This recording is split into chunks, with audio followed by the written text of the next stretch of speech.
Após duas versões já publicadas da Base Nacional Comum Curricular, o documento do Ministério da Educação que prevê o que deve ser aprendido em cada nível de ensino, críticas e questionamentos surgiram ao longo das duas versões já publicadas. Dentre os pontos levantados, as áreas de português e história foram as duas que mais receberam críticas de especialistas. Ilona, consultora de políticas públicas, explica o que a parte que diz respeito a português tem que ter. A coerência, a clareza, a progressão e o rigor. A coerência, ela tem a ver com a estrutura tem que ser coerência, ela tem que desdobrar as expectativas de ensino de uma maneira coerente para que quem está lendo, quem vai usar o currículo, possa ir fazendo esse desdobramento, esse planejamento, né? A clareza é uma questão da clareza da linguagem.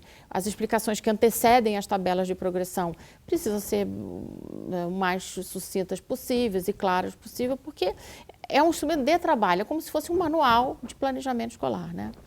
Depois, o rigor é uma decisão estratégica, né? Se vai botar mais conteúdo mais para o início da escolarização ou mais para frente, uma decisão importante que precisa ser muito refletida. E depois a progressão. A progressão é o que caracteriza o currículo, né? No primeiro ano eu ensino isso, em cima do que eu ensinei no primeiro, no segundo eu ponho mais um pouquinho, depois mais um pouquinho. Então, isso é o que caracteriza um documento curricular. A primeira versão não tinha nada disso. O que está se vendo nos documentos internacionais é que se aumenta a quantidade do que se ensina aos alunos logo no início da escolarização, né?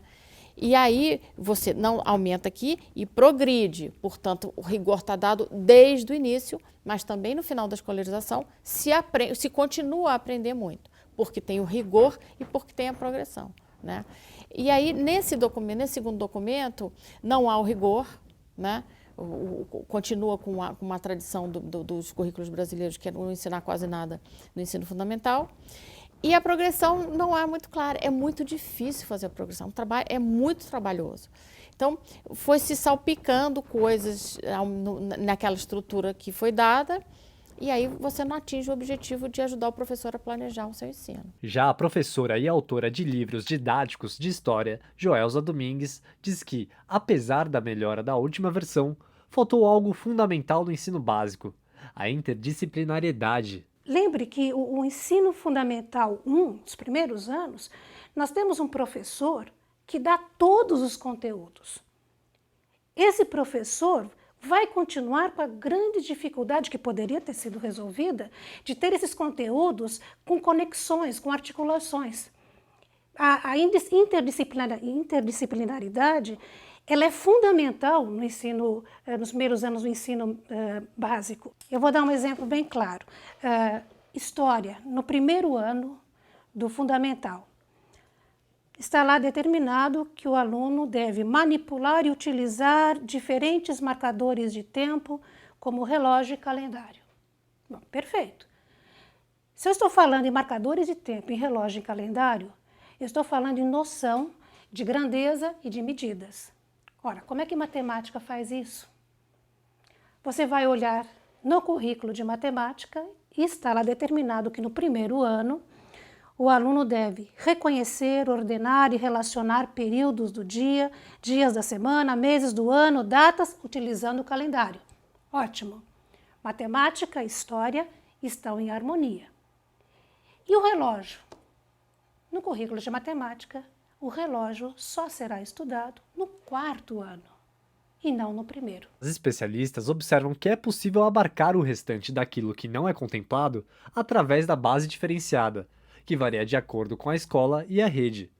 No entanto, observam que é preciso cuidado e que sua aplicabilidade será difícil. Essa base diversificada, eu tenho quase certeza que na prática diária de sala de aula, ela vai decrescendo em importância. E ela vai dando espaço, sim, para o conteúdo da base comum. Por quê? E aí nós temos uma questão que é muito simples, quem foi aluno sabe muito bem, né? Você vai estudar mais, você vai se empenhar mais naquilo que cai na prova. Você vai se dedicar mais às suas leituras, aos seus estudos, naquilo que vai cair no Enem. E o que cai no Enem, o que cai na prova não é a parte diversificada. Na língua portuguesa, e talvez na história, na geografia, você pode acomodar um pouco do conteúdo, regionalizar, né? Regionalizar e tornar mais local o conteúdo. Aí sim, na escolha dos textos. Então, mesmo, por exemplo, que se trabalhe logo no início da escolarização, fábulas e contos de imaginação, né, de ficção, mas próprios para criança, com moral, aquelas coisas que criança lê, eu imagino que no Brasil inteiro, localmente, se tenham fábulas e lendas locais que possam fazer o mesmo trabalho das fábulas, por exemplo, europeias, desde que elas sejam escritas dentro dos critérios de complexidade textual. Para a Undime, as escolas e professores devem aproveitar a autonomia prevista na base para ampliar os seus currículos de acordo com as necessidades que forem aparecendo. É importante a gente fazermos a distinção do que é uma base nacional comum curricular, né, e do que é o currículo efetivamente. A base ela vai trazer em grandes linhas, né, essa questão dos objetivos de aprendizagem. Caberá ao sistema de ensino, né, definir, a partir dessas grandes linhas de objetivos de aprendizagem, de fato o currículo de sua escola, né, do seu sistema de ensino. Então, nesse momento é que os professores terão, né, autonomia para ver o que de fato o currículo da escola precisa trabalhar para que aquela escola, que os alunos daquela escola atinjam aqueles objetivos de aprendizagem que estão traçados lá na base.